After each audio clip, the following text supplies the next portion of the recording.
The Passing of Mogul McKenzie, the Last of the North Atlantic Pirates, by Arthur Hunt Chute. Reading from Great Pirate Stories by Joseph Louis French, as read to you by me, Mars.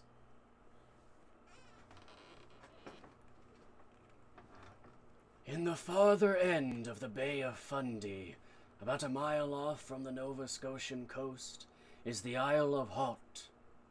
It is a strange, rocky island that rises several hundred feet sheer out of the sea, without any bay or inlets.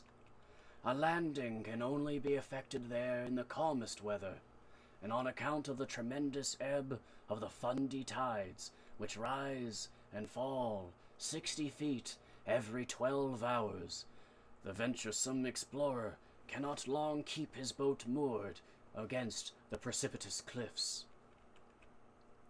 Because of this inaccessibility, little is known of the solitary island.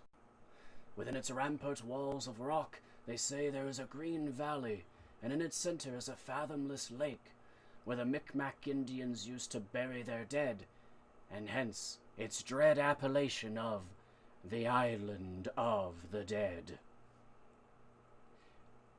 Beyond these bare facts, nothing more is certain about the secret valley and the haunted lake.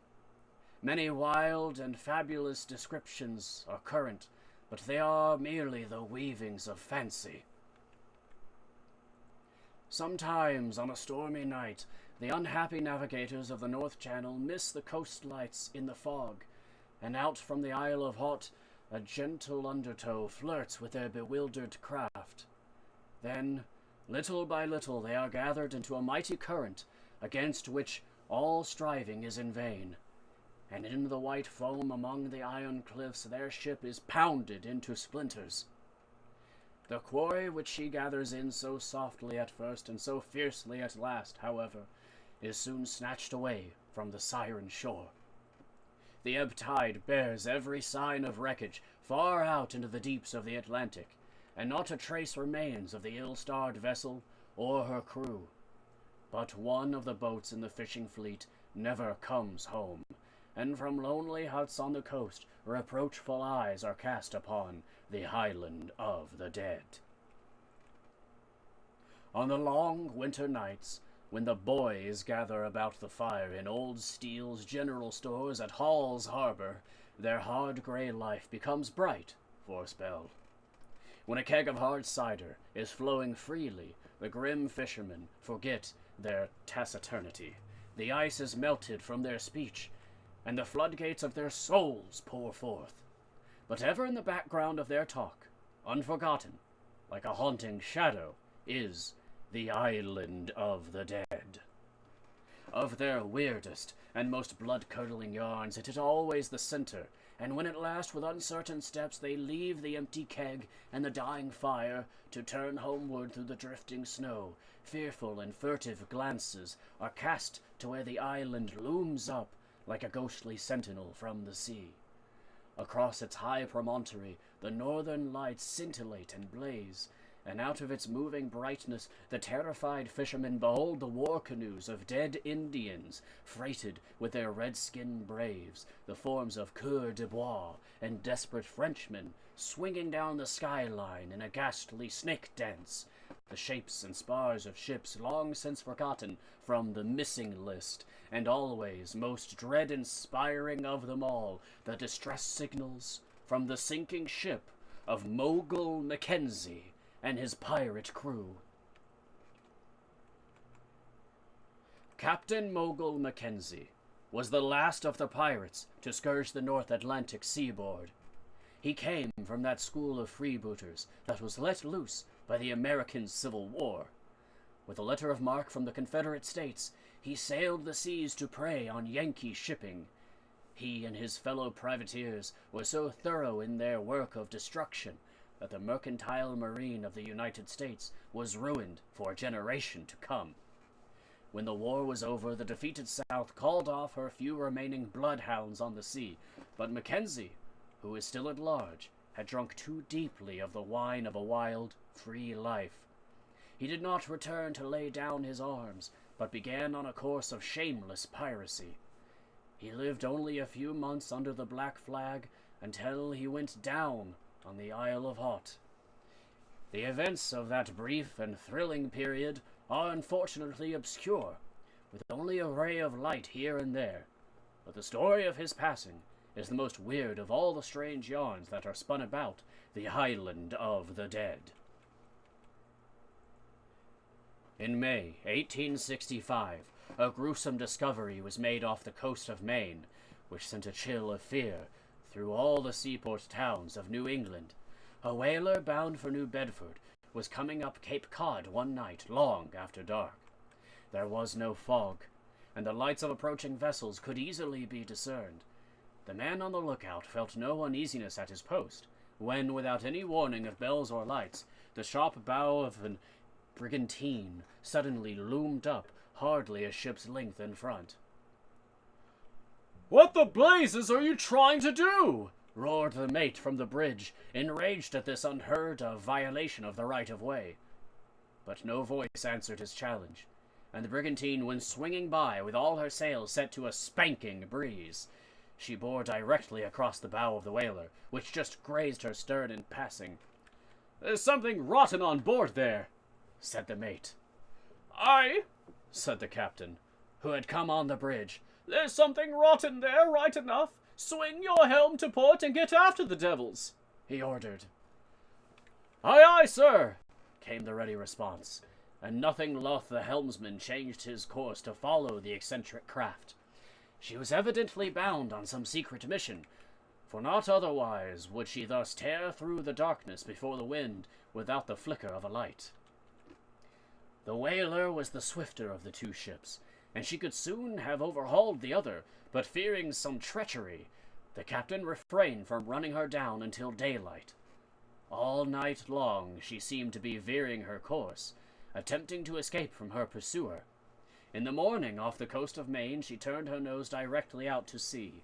Then a boat was lowered from the whaler and rowed out to intercept the oncoming vessel.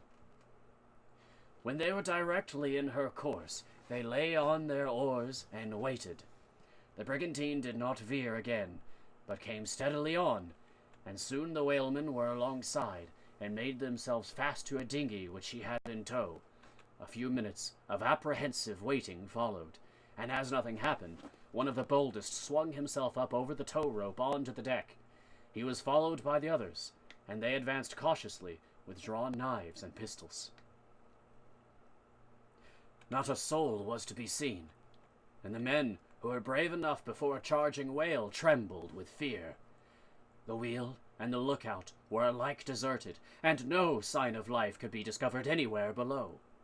In the galley were the embers of a dead fire, and the table in the captain's cabin was spread out ready for a meal which had never been eaten. On deck everything was spick and span, and not the slightest evidence of a storm or any other disturbance could be found. The theory of a derelict was impossible. Apparently all had been well on board, and they had been sailing with good weather when, without any warning, her crew had been suddenly snatched away by some dread power. The sailors with one accord agreed that it was the work of a sea serpent. But the mate had no place for the ordinary superstitions of the sea, and he still scoured the hold, expecting at any moment to encounter a dead body or some other evil evidence of foul play. Nothing more, however, was found, and the mate at length had to end his search with the unsatisfactory conclusion that the St. Clair, a brigantine registered from Hartpool, with cargo of lime, had been abandoned on the high seas for no apparent reason.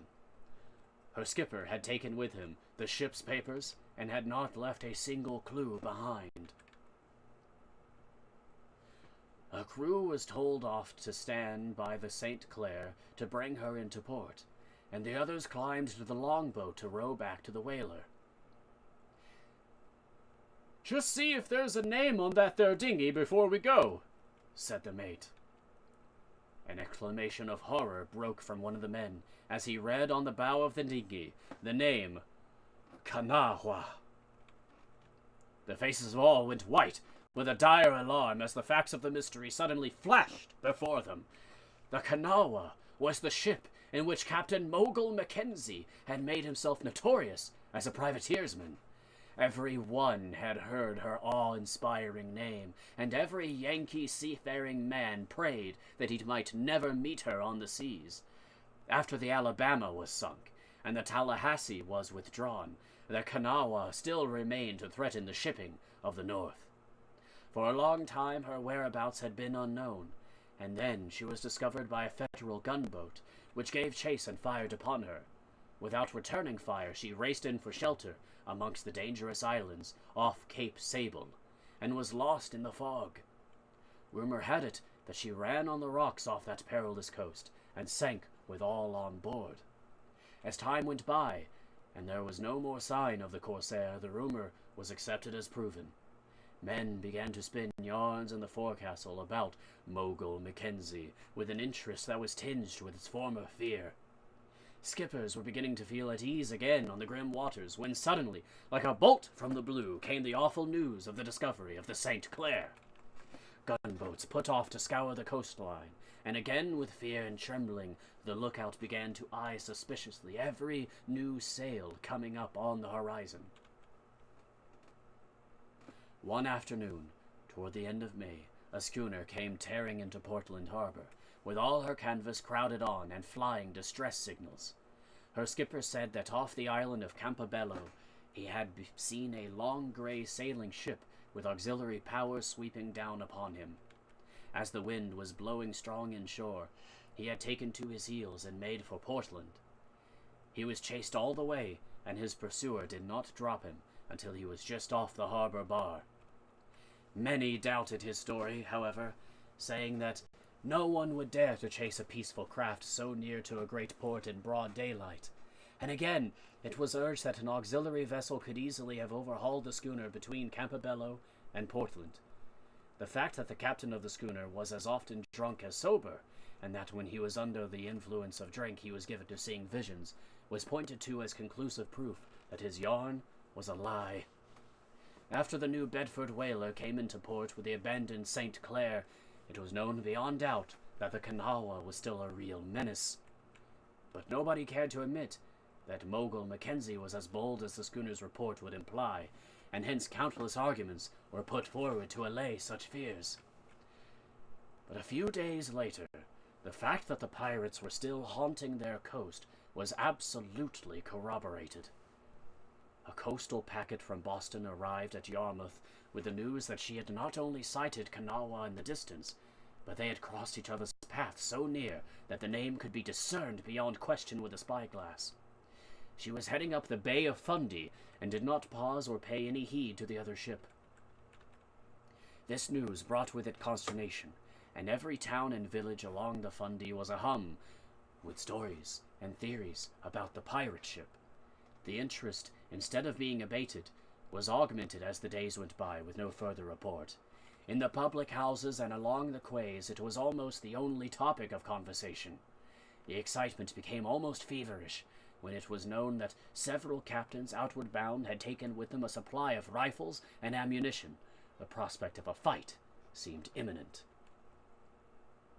About a week after the adventure of the Boston packet, Her Majesty's ship Buzzard appeared off Yarmouth Harbor. The news of the Kanawha had come to the admiral at Halifax, and he had dispatched the warship to cruise about the troubled coast. That'll be the end of old Let me try this again, sorry. That'll be the end of old Mogul McKenzie, now that he's got an English ship on his trail, averred a Canadian, as he sat drinking in the Yarmouth Light with a group of seafaring men of various nationalities. It takes the British jack-tar to put the kibosh on this pirate game. One of them is worth a shipload of Yankees at the business.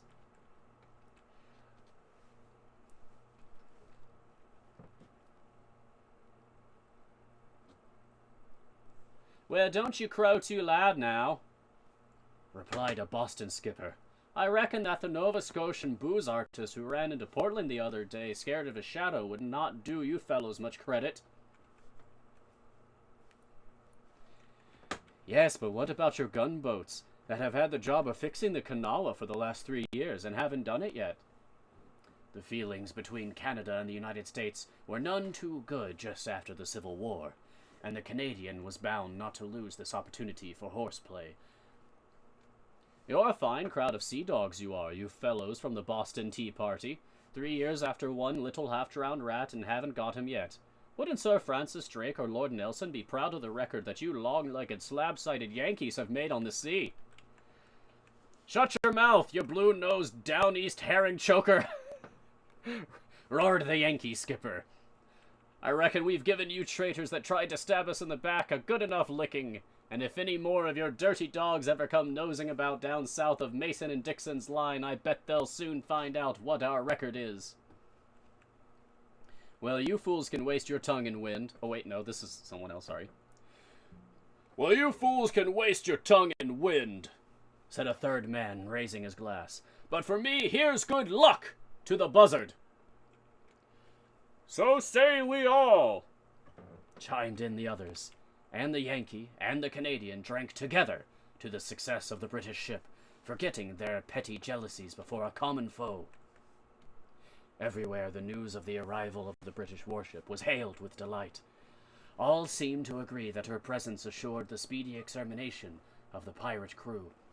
But after several days of futile cruising about the coast, her commander, to escape from a coming storm, had to put into St. Mary's Bay, with the object of his search still eluding his vigilance.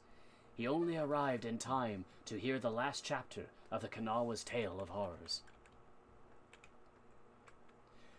The night before, Dominic LaFontaine, a farmer living alone at Metighan, a little village on the French shore, had been awakened from his sleep by the moaning and wailing of a human voice. For days the imminent peril of an assault from the pirates had filled the people of the French coast with forebodings, and now, awakened thus in the dead of night, the lonely Frenchman was well-nigh paralyzed with terror. With his flesh creeping and his eyes wide, he groped for his rifle and waited in the darkness, while ever and anon came those unearthly cries from the beach. Nearly an hour passed before he could gather himself together sufficiently to investigate the cause of the alarm. At last, when the piteous wailing had grown weak and intermittent, the instinct of humanity mastered his fears, and he went forth to give a possible succor to the one in need. On the beach, lying prostrate, with the water lapping about his feet, he found a man in the last stage of exhaustion. The blood was flowing from his mouth, and as Dominic turned him over to stanch its flow, he found that his tongue had been cut out, and hence the unearthly wailing which had roused him from his sleep. The beach was deserted by this time, and it was too dark to see far out into the bay. Dominic carried the unfortunate man to his house, and nursed him there for many weeks. He survived his frightful experiences, and lived on for 20 years, a pathetic and helpless figure, supported by the big-hearted farmers and fishermen of the French shore. Evidently he had known too much for his enemies, and they had sealed his mouth forever. He became known as the mysterious man of Metighan, and his deplorable condition was always pointed to as a mute witness of the last villainy of Mogul McKenzie.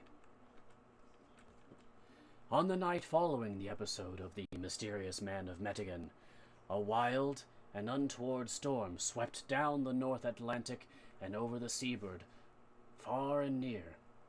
In the Bay of Fundy that night, the elements met in their grandest extremes. Tide rips and mountain waves opposed each other with titanic force. All along the bleak and rock-ribbed coast, the boiling waters lay churned into foam. Over the breakwaters, the giant combers crashed and soared far up into the troubled sky, while out under the black clouds of the night, the whirlpools and the tempests met. Was ever a night like this before? Those on shore thanked God, and those with fathers on the sea gazed out upon a darkness where no star of hope could shine. Now and again, through the Stygian gloom, a torrent of sheet lightning rolled down across the heavens, bringing in its wake a moment of terrible light. It was in one of these brief moments of illumination that the wan watchers at Hall's Harbor discerned a long grey ship being swept like a spectre before the winds toward the Isle of Hot. Until the flash of lightning, the doomed seamen appeared to have been unconscious of their fast-approaching fate, and then, as if suddenly awakened, they sent a long, thin trail of light to wind itself far up into the darkness.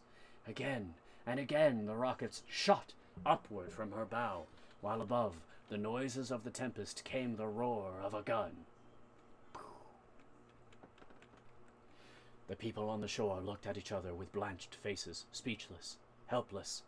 A lifetime by that shore had taught them the utter puniness of the sons of men. Others would have tried to do something with what they thought was their strong arm, but the fishermen knew too well that the Fundy's arm was stronger. In silence they waited with bated breath, while the awful moments passed.